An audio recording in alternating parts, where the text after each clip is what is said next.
हर हर महादेव। आप सभी श्रोतागण का बहुत बहुत स्वागत है शिव कथा की अद्भुत श्रृंखला में। आज मैं लेकर आई हूँ रुद्र संहिता भाग 5 के अध्याय 6 से 10 तक की कथा। कृपया इस वीडियो को अंत तक जरूर सुने और अगर पसंद आए तो चैनल को सब्सक्राइब करें। चलिए आरंभ करती हूँ भगवान शिव की इस अद्भुत कथा को। शिव पुराण श्री रुद्र संहिता पंचम खंड 6वां अध्याय। त्रिपुर सहित उनके स्वामियों के वध की प्रार्थना। व्यास जी ने पूछा, हे संत कुमार जी, जब उन त्रिपुर स्वामियों की बुद्धि उनकी प्रजा सहित मोहित हो गई तब क्या हुआ? कौन सी घटना घटी? प्रभु कृपा कर इस विषय में मेरे ज्ञान को बढ़ाइए।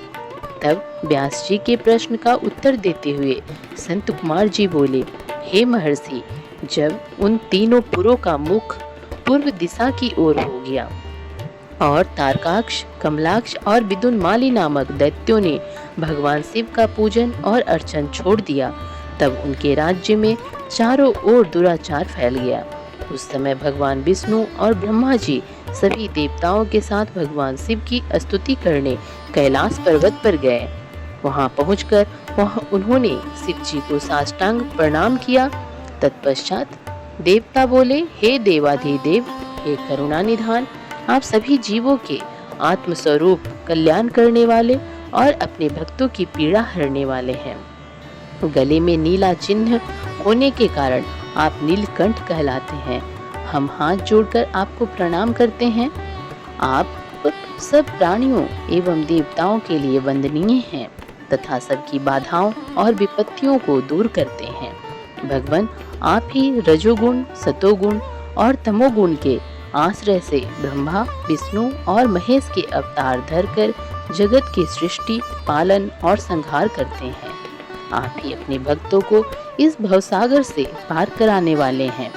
वेद आपके परब्रह्मा स्वरूप और तत्व रूप का वर्णन करते हैं। आप सर्वव्यापी, सर्वात्मा और इन तीनों लोकों के अधिपति हैं। आप सूर्य से भी अधिक तेजस्वी और दीप्तिमान हैं। हम आपको नमस्कार करते हैं। आप ही इस प्रकृति के प्रवर्तक हैं तथा सब प्राणियों के शरीर में रहते हैं। ऐसे परमेश्वर को हम प्रणाम करते हैं। हे शिव शंभु, तारकाक्ष, कमलाक्ष और विदुनमाली नामक त्रिपुर स्वामियों ने हम देवताओं को अनेकों प्रकार से परेशान कर प्रताड़ित किया है। वे देवताओं का विनाश करने के लिए उन्मुख हैं। हे प्रभु, हम आपके शरण में आए हैं। भगवान, उन असुरों का विनाश करके हमारी रक्षा कीजिए। इस समय तीनों असुरों ने धर्म मार्ग को छोड़ दिया है और नास्तिक शास्त्र का पालन कर रहे हैं। आपकी इच्छा के अनुरूप तारकाक्ष, कमलाक्ष और विदुनमाली तीनों धर्म कर्म से विमुख हो गए हैं। अतः अब आप उनका वध कर देवताओं को मुक्ति दिलाइए। इस प्रकार कहकर सभी देवता चुप हो मस्तक झुकाकर खड़े हो गए।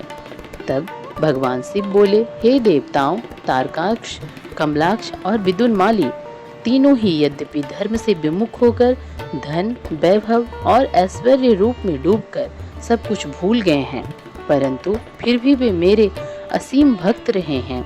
जब भगवान विष्णु ने उन त्रिपुर स्वामियों को वहां की प्रजा के साथ मोहित कर धर्म कर्म से विमुख कर ही दिया है, तो वे स्वयं ही उनका वध क्यों नहीं कर देते?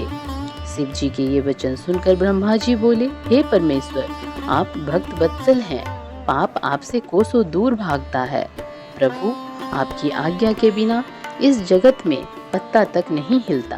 भगवान, आपकी इच्छा के अनुरूप ही विष्णु जी ने उन सबको मोहित कर पथ भ्रष्ट किया है। अब आप उन त्रिपुर स्वामियों का वध करके इस जगत का उद्धार कीजिए। प्रभु, आप तो इस जगत का आधार हैं। हम सब आपके सेवक हैं और आपकी आज्ञा के अनुसार कार्य को पूरा करते हैं। आप सम्राट और हम आपकी प्रजा हैं। ब्रह्मा जी के इन वचनों को सुनकर भगवान शिव प्रसन्न होकर बोले, हे ब्रह्मन, आप मुझे देवताओं का सम्राट कह रहे हैं, पर आप ऐसा कैसे कह सकते हैं, जबकि आप जानते हैं कि मेरे पास ना तो कोई दिव्य रथ है और ना ही कोई सारथी है। फिर भला मैं कैसे उन सर्व सुविधा संपन्न त्रिपुर स्वामियों को युद्ध में परास्त कर पाऊंगा। मेरे पास तो धनुष भी नहीं है जिससे मैं उन दैत्यों का वध कर सकूं। भगवान शिव के यह कहते ही सब देवता प्रसन्न हो गए। उन्होंने कहा कि प्रभु, यदि आप उनका वध करने के लिए तैयार हैं तो हम सभी आपके लिए रथ तथा अन्य शास्त्र सामग्री का प्रबंध कर लेंगे। शिव पुराण श्री रुद्र संहिता पंचम खंड 7वां अध्याय देवताओं द्वारा शिव सत्वन। संत कुमार जी बोले, हे व्यास जी, जैसे ही शरणागत भक्त वत्सल भगवान शिव ने देवताओं की प्रार्थना स्वीकार कर तारकाक्ष, कमलाक्ष और विदुनमाली का वध करने का मन बनाया, उसी समय देवी पार्वती अपने पुत्र को गोद में लेकर वहां आई। तब जग जननी माँ जगदम्बा को आता देखकर ब्रह्मा, विष्णु सहित अन्य देवताओं ने हाथ जोड़कर उन्हें प्रणाम किया। अपने पुत्रों को देख भगवान शिव उन्हें प्यार करने लगे।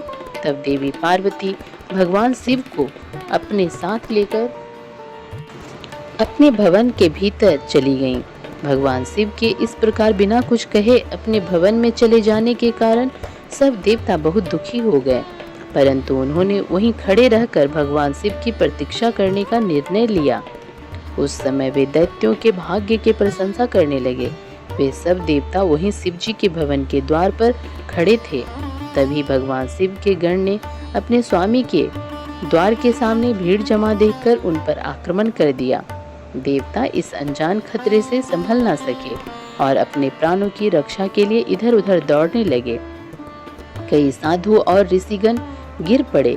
चारों ओर हाहाकार मच गया। तब भयभीत होकर सब देवता भगवान श्री हरि विष्णु की शरण में गए। देवताओं को समझाते हुए श्री हरि विष्णु ने कहा, देवताओं तथा मुनिगणों, आप लोग क्यों इतना दुखी हो रहे हैं? महान पुरुषों की आराधना करने में दुख तो आते ही हैं। इन कष्टों को झेलकर ही भक्त की दृढ़ता बढ़ती है और तब वह अपने आराध्य देवों को प्रसन्न कर पाता है। भगवान शिव तो समस्त गणों के अध्यक्ष तथा परमेश्वर हैं। आप सब मिलकर भगवान आशुतोष की प्रसन्नता के लिए ओम नमः शिवाय, शुभम शुभम कुरु कुरु शिवाय नमः ओम मंत्र का 1 करोड़ बार जाप करो। वे इससे अवश्य ही प्रसन्न होंगे और हमारा कार्य पूरा करेंगे। भगवान श्री हरि विष्णु के इन वचनों को सुनकर सभी देवता बहुत प्रसन्न हुए और सहर्ष भगवान शिव की आराधना करने लगे। अपने कार्य की सिद्धि के लिए उन्होंने 1 करोड़ बार विष्णु जी द्वारा बताए गए मंत्र का जाप करना आरंभ कर दिया। जैसे ही उनकी यह आराधना संपन्न हुई, भगवान शिव उनके सामने प्रकट हो गए। भगवान शिव बोले, मैं आपकी इस उत्तम आराधना से बहुत प्रसन्न हूँ। आप अपना इच्छित वर मांगे। प्रभु के ये वचन सुनकर देवता बोले, हे देवाधिदेव, हे जगदीश्वर, आप सबके कल्याण करता है। भगवान, हम पर कृपा कर हमारी रक्षा कीजिए। आप त्रिपुर स्वामियों का वध करके हमें भय से मुक्ति दिलाएं। तब भगवान शिव देवताओं की प्रार्थना सुनकर पुनः बोले, हे हरे, हे ब्रह्मन, हे देवगण तथा मुनियों, जैसा आप चाहते हैं वैसा ही होगा। मैं अवश्य ही आपकी आराधना सफल करूंगा। हे विष्णु, आप इस जगत के पालन करता हैं, इसलिए त्रिपुर विनाश के लिए आप मेरी सहायता करें। मेरे लिए दिव्य रथ, सारथी और धनुष सहित आवश्यक सामग्री की व्यवस्था करें। संत कुमार जी बोले, मुने, भगवान शिव की इच्छा जानकर सब देवता बहुत प्रसन्न हुए तथा शिव जी की आज्ञा अनुसार समस्त युद्ध सामग्री की व्यवस्था करने लगे। मुनि, देवताओं द्वारा शिव जी को प्रसन्न करने के लिए 1 करोड़ बार जपा गया यह मंत्र महान पुण्यदायी है। यह शिव जी को तुरंत प्रसन्न करने वाला तथा भक्ति मुक्ति के मार्ग पर ले जाने वाला है। यह मंत्र शिव भक्तों की सभी कामनाओं और इच्छाओं को पूरा करता है। इस मंत्र से धन, यश की प्राप्ति होती है और आयु में वृद्धि होती है। यह निष्काम मनुष्यों के लिए मोक्ष प्राप्ति का साधन है। जो मनुष्य भक्ति भाव और शुद्ध हृदय से इस मंत्र को जपता है, उसकी सभी अभिलाषाएं भक्त वत्सल कल्याणकारी भगवान शिव अवश्य ही पूरी करते हैं। तो प्रेम सहित कहिए ओम नमः शिवाय। शिव पुराण श्री रुद्र संहिता पंचम खंड 8वां अध्याय दिव्य रथ का निर्माण। व्यास जी ने संत कुमार जी से पूछा, हे संत कुमार जी, आप अत्यंत बुद्धिमान और सर्वज्ञ हैं। आपने मुझे अद्भुत शिव कथा सुनाने की कृपा की है। मुनि, जब भगवान शिव ने देवताओं के अभिष्ट कार्यों को पूरा करने के लिए त्रिपुर स्वामियों का वध करने हेतु विष्णु जी से दिव्य रथ का निर्माण करने के लिए कहा, तब विष्णु जी ने क्या किया? दिव्य रथ का निर्माण किसने और कैसे किया? सूत जी बोले, हे मुने, व्यास जी की यह बात सुनकर संत कुमार जी ने भगवान शिव के चरणों का ध्यान करके कहा, भगवान शिव के लिए दिव्य रथ का निर्माण करने के लिए देवताओं ने अपने शिल्पी विश्वकर्मा को बुलाकर उन्हें कार्य सौंपा। तब भगवान शिव के अनुरूप ही विश्वकर्मा ने उनके लिए रथ का निर्माण किया। उस रथ के समान कोई दूसरा रथ नहीं था। वह दिव्य रथ सोने का बना हुआ था। उस रथ के दाएं पहिए में सूर्य और बाएं पहिए में चंद्रमा लगे हुए थे। सूर्य के पहिए में 12 अर्रे लगे हुए थे, जो कि 12 महीनों का प्रतिनिधित्व कर रहे थे। चंद्रमा के पहिए में लगे 16 अर्रे चंद्रमा की 16 कलाओं का प्रदर्शन कर रहे थे। ब्रह्मांड में विद्यमान अश्विनी आदि 27 नक्षत्र उस रथ के पीछे के भाग की शोभा बढ़ा रहे थे। 6 ऋतु सूर्य और चंद्रमा के बने पहियों की धुरी बनी।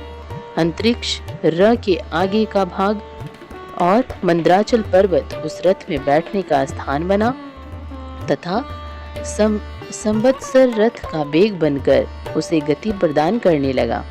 इंद्रियां उस दिव्य रथ को चारों ओर से सुसज्जित किए थी तथा श्रद्धा रथ की चाल बनी। वेदों के अंग रथ के भूषण तथा पुराण, न्याय, मीमांसा तथा धर्मशास्त्र आदि रथ की शोभा बढ़ाने लगे। महान तीर्थ पुष्कर दिव्य रथ की ध्वज पताका बनकर फहराने लगा। विशाल समुद्रों ने रथ के बाहरी भाग का निर्माण किया। गंगा, यमुना आदि पवित्र नदियां स्त्री रूप धारण कर रथ में चंबल डुलाने लगी। स्वयं ब्रह्मा जी उस दिव्य रथ में सारथी बनकर भगवान शिव की सेवा में उपस्थित हुए तथा ओंकार उनके रथ का चाबुक बना। आकार विशाल छत्र बनकर रथ को सुशोभित करने लगे। भगवान शिव के धनुष का निर्माण करने हेतु शैलराज हिमालय स्वयं धनुष बने, तो नागराज उस धनुष के लिए प्रत्यांचा बने। देवी सरस्वती धनुष की घंटा और भगवान श्री हरि बाण बने और अग्निदेव ने बाण की नोक में अपनी शक्ति डाली। ऋग्वेद, सामवेद, यजुर्वेद तथा अथर्ववेद उस दिव्य रथ में घोड़े बनकर जूत गए। वायुदेव बाजा बजाने लगे। उस दिव्य रथ में इस ब्रह्मांड की हर वस्तु उपयोगिता बढ़ा रही थी। इस प्रकार देवताओं के शिल्पी विश्वकर्मा ने उस उत्तम दिव्य रथ का निर्माण किया। शिवपुराण श्री रुद्र संहिता पंचम खंड 9वां अध्याय। भगवान शिव की यात्रा। संत कुमार जी बोले, हे महर्षि, भगवान शिव के लिए बनाया गया वह दिव्य रथ अनेकानेक आश्चर्यों से युक्त था। विश्वकर्मा द्वारा बनाया गया वह रथ ब्रह्मा जी ने भगवान शिव को समर्पित कर दिया। तत्पश्चात श्री हरि, विष्णु, ब्रह्मा जी और सभी देवता एवं ऋषि मुनि कल्याणकारी भगवान शिव की प्रार्थना करने लगे। उन्होंने भगवान शिव को दिव्य रथ पर आरूढ़ किया। स्वयं ब्रह्मा जी उस रथ के सारथी बने। भगवान शिव के रथ पर आरूढ़ होते ही चारों दिशाओं में मंगल गान होने लगे, पुष्प वर्षा होने लगी। ब्रह्मा जी ने सर्वेश्वर शिव की आज्ञा लेकर रथ को आगे बढ़ाया। वह उत्तम दिव्य रथ भगवान शिव को लेकर विद्युत की गति से आकाश में उड़ने लगा। मैं जब भगवान शिव का वह दिव्य रथ तेजी से आकाश मार्ग से होता हुआ उन त्रिपुरों की ओर जा रहा था, तो बीच मार्ग में ही कल्याणकारी देवादिदेव भगवान शिव ब्रह्मा जी से बोले, हे विधाता, तारकाक्ष, कमलाक्ष और विदुन्माली नामक परम बलशाली राक्षसों का वध करने के लिए मुझे उनके सामने समान ही शक्ति चाहिए। वे तीनों असुर पहले मेरे परम भक्त थे, परंतु श्री हरि की माया से मोहित होकर उन्होंने भक्ति मार्ग को त्याग दिया है। अब उन त्रिपुर स्वामियों में तामसिक प्रवृत्ति बढ़ गई है, पशुत्व बढ़ गया है। अतः उन तीनों दैत्यों का संहार करने के लिए मुझे भी पशुओं की सी शक्ति आवश्यकता होगी। अतः आप सब देवता पशुत्व की वृद्धि करने हेतु पशुओं का आधिपत्य मुझे प्रदान करें, तभी उन असुरों का वध हो पाएगा। भगवान शिव के इस प्रकार के वचन सुनकर सभी देवता चिंतित हो गए और सोच में डूब गए। पशुत्व की बात सुनकर उनका मन अप्रसन्न हो गया। देवताओं को सोच में देखकर भक्त वत्सल भगवान शिव को स्थिति समझते देर न लगी। वे देवताओं की चिंता तुरंत समझ गए। देवताओं से भगवान शिव ने कहा, देवताओं, इस प्रकार दुखी मत हो, मैं तुम्हारे दुख का कारण समझ गया हूँ। तुम लोग यह कदापि मत सोचो कि पशुत्व से तुम्हारा पतन हो जाएगा। मैं तुम्हें पशुत्व से मुक्ति का मार्ग बताता हूँ। हे देवताओं, जो भी पवित्र मन और स्वच्छ निर्मल हृदय एवं उत्तम भक्ति भावना से दिव्य पशुपत व्रत को पूरा करेंगे, वे सदा सदा के लिए पशुत्व से मुक्त हो जाएंगे।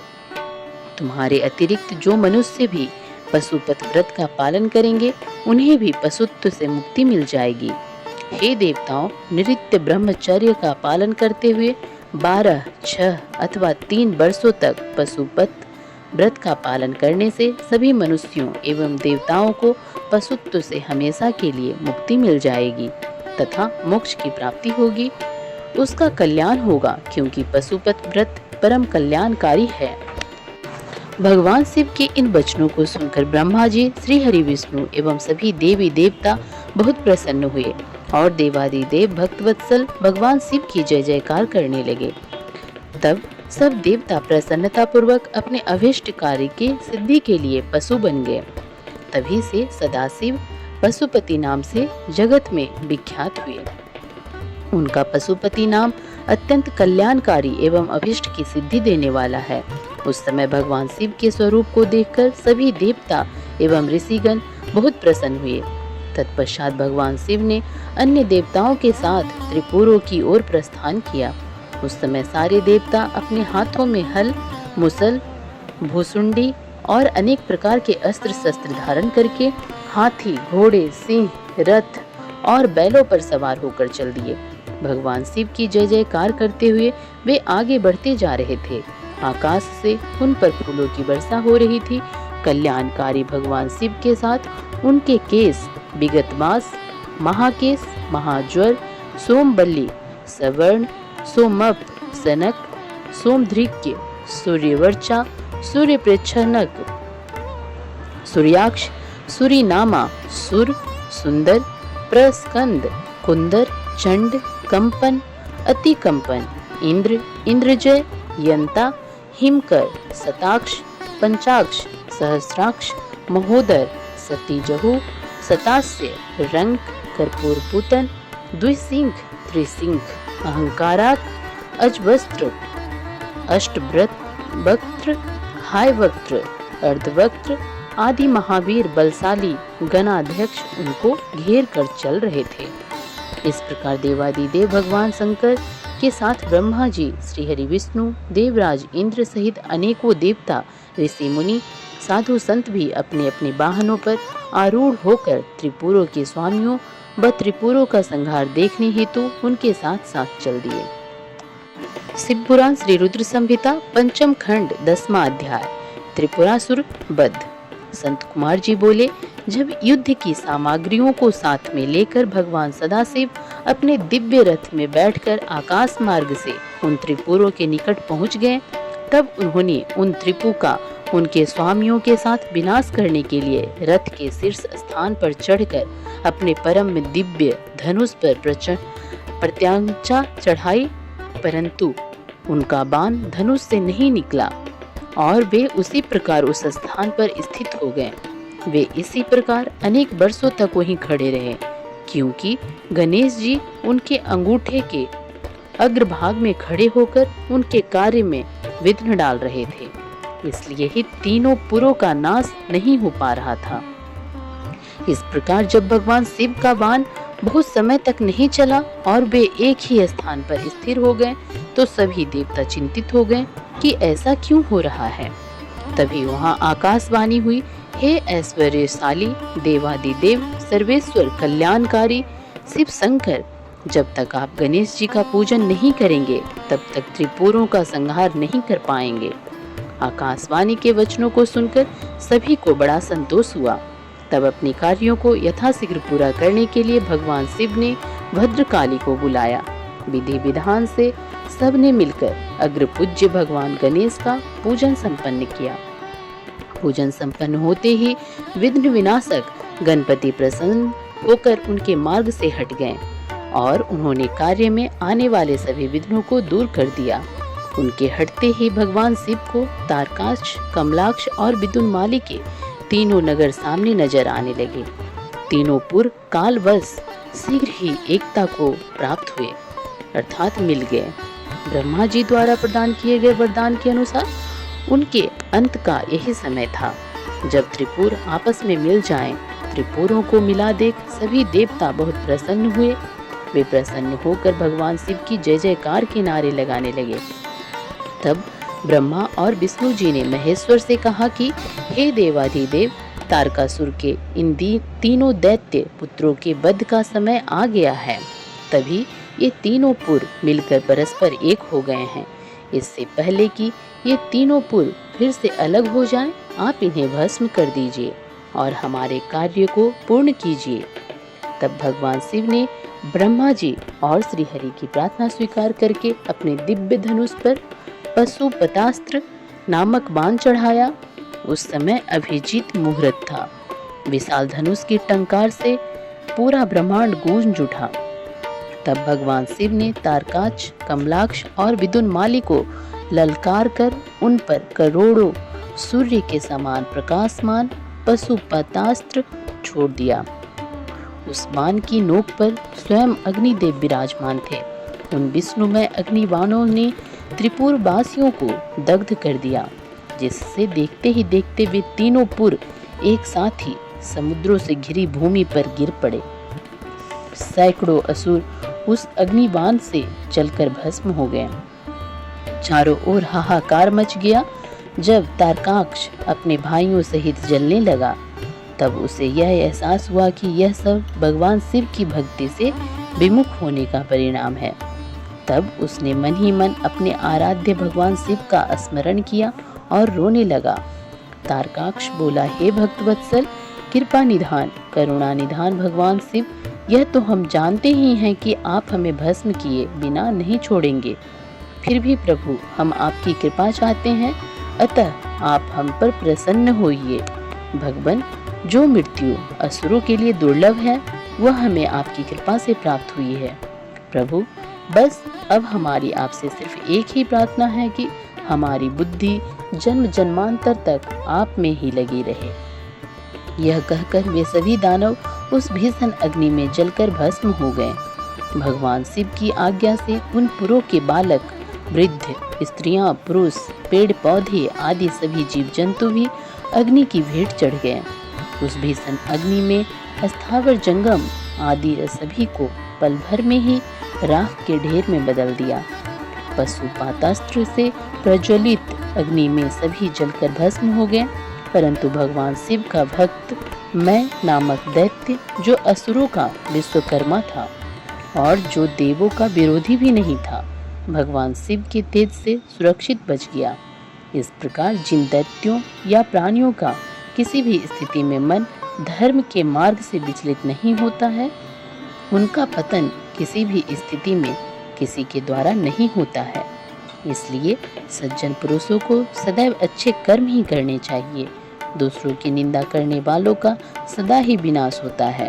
अतः हम सभी को पर निंदा से बचना चाहिए और अपने बंधु बांधवों के साथ इस जगत के स्वामी भगवान शिव की आराधना में तन्मय होकर लगे रहना चाहिए। तो प्रेम सहित कहिए, ओम नमः शिवाय। तो यह थे अध्याय 6 से 10। अगर कथा वाचन में कुछ त्रुटि हुई हो या उच्चारण में कोई त्रुटि हुई है तो मैं भगवान शिव और आप सभी श्रोतागण से हृदय से क्षमा प्रार्थी हूँ। आपसे निवेदन है, अगर वीडियो पसंद आ रही हो तो प्लीज़ हमें कमेंट करें ताकि मुझे थोड़ा मोटिवेशन मिले, ताकि मैं आगे भी वीडियो बनाती रहूं। तो तब तक के लिए जय भोलेनाथ, हर हर महादेव।